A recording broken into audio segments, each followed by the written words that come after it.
অবশেষে pay scale নিয়ে একটি বড় সুসংবাদ আজকে এসেছে এবং অর্থমন্ত্রী নিজে পে স্কেলের বিষয়ে কথা বলেছে এবং অর্থমন্ত্রী এটাও বলেছে 1 জুলাই থেকেই পে স্কেল বাস্তবায়ন হবে। এবং আজকে সাংবাদিকদের সাথে বেশ কিছু বাজেট বিষয়ে তিনি আলাপ আলোচনা করেন, বিভিন্ন প্রশ্নের উত্তর দেন। সেই প্রশ্নের জবাবে তিনি বলেন যে 1 জুলাই থেকেই মূলত জাতীয় পে স্কেল বা পে কমিশন সেটা কার্যকর হতে যাচ্ছে। আগামী 1 জুলাই নবম জাতীয় পে স্কেল বাস্তবায়ন শুরু হবে বলে জানিয়েছে অর্থ ও পরিকল্পনা মন্ত্রী আমির খসরু মাহমুদ চৌধুরী সোমবার 18 মে নিজ কার্যালয়ে গণমাধ্যমকে দেয়া সাক্ষাৎকারে তিনি বলেন, আগামী অর্থ বছরের শুরুতে অর্থাৎ 1 জুলাই থেকেই নতুন বেতন কাঠামো পে স্কেল বাস্তবায়ন হবে। কিভাবে উত্তম উপায়ে তা করা যায় সে বিষয়ে কাজ চলতেছে।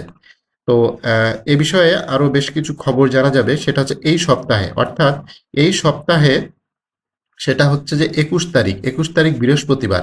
একটা জিনিস খেয়াল করে দেখেন, সূত্র বলতেছে প্রধানমন্ত্রীর কাছে থেকে ইতিবাচক ইঙ্গিত পাওয়ার পর আগামী 21 মে শুক্রবার বৈঠক ডেকেছে নতুন বেতন কাঠামো বাস্তবায়নের মন্ত্রী পরিষদ সচিব নেতৃত্বাধীন কমিটি। এবং ওই বৈঠকেই মূলত চূড়ান্ত ফয়সালা বেরিয়ে আসবে, অর্থাৎ কিভাবে হবে, 50% বাড়তেছে কি 100% বাড়তেছে, সেটা কিভাবে অর্থনীতিতে প্রভাব পড়বে, বাজেটে কিভাবে টাকা পয়সা দেওয়া হবে। এবং ওই যে 21 তারিখের যে বৈঠক, আজকে যেহেতু 19 তারিখ, আগামী 20 পরশুদিন অর্থাৎ বৃহস্পতিবারে এটার একটা ফয়সলা আসতেছে। এবং পে স্কেল যে হচ্ছে সেটা অনেকটাই নিশ্চিত। প্রধানমন্ত্রী অলরেডি বলে দিয়েছে যে ঠিক আছে 1 জুলাই থেকে এটা বাস্তবায়ন করা হোক। অর্থমন্ত্রী নিজে বলতেছে 1 জুলাই থেকে বাস্তবায়ন করা হোক। এবং আগামী অর্থ বছর 2026-27 অর্থ বছরের শুরু থেকেই নবম পে স্কেল বাস্তবায়নের জন্য ইতিমধ্যে নির্দেশনা দিয়েছেন প্রধানমন্ত্রী তারেক রহমান। এজন্য আগামী বাজেটে নতুন পে স্কেলের বিশেষ বরাদ্দ রাখা হবে। তো তবে পুরো সুবিধা একবারে কার্যকর না করে ধাপে ধাপে বাস্তবায়নের পরিকল্পনা নেওয়া হয়েছে। মন্ত্রিপরিষদ সচিব নেতৃত্বাধীন কমিটির সুপারিশ অনুযায়ী 3 বছরের এটি বাস্তবায়নের বিষয়ে আলোচনা হয়েছে। তো এখানে যে বিষয়টা সবচাইতে গুরুত্বপূর্ণ, প্রথম ধাপে সরকারি স্বায়ত্তশাসিত আধা সরকারি প্রতিষ্ঠান, বিচার বিভাগ ও বিভিন্ন বাহিনীর চাকরিজীবীদের জন্য মূল বেতনের 50% বৃদ্ধি পাবে। বাকি অংশ পরবর্তী 2 অর্থ বছরে কার্যকর করা হবে।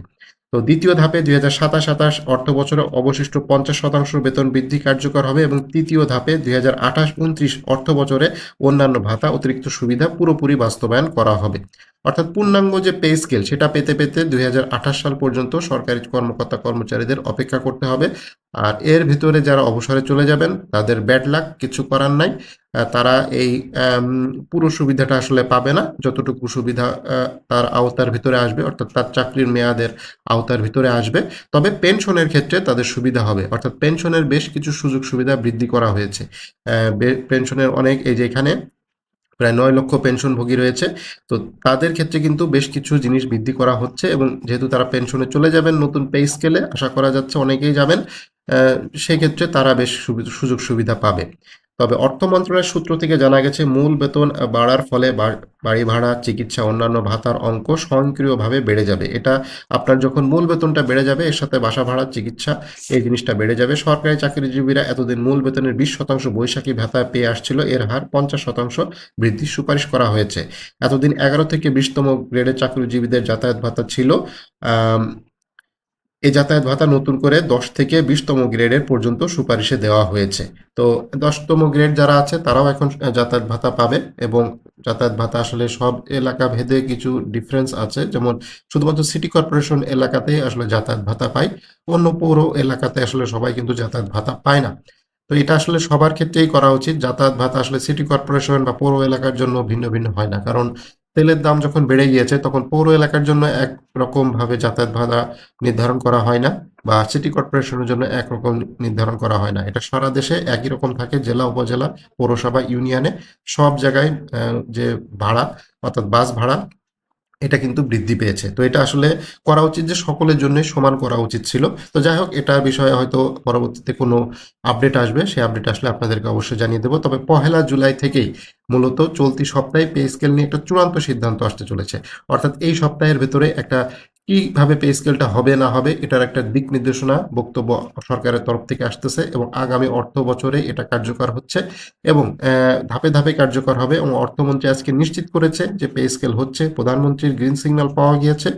তবে আরেকটা জিনিস সমস্যা হতে পারে, সেটা হচ্ছে বিশেষ সুবিধা। বিশেষ সুবিধা যেহেতু এখনো সবাই পেয়ে আসছে, সেইটা কিভাবে সমন্বয় করা হবে সেটা এখনো অস্পষ্ট।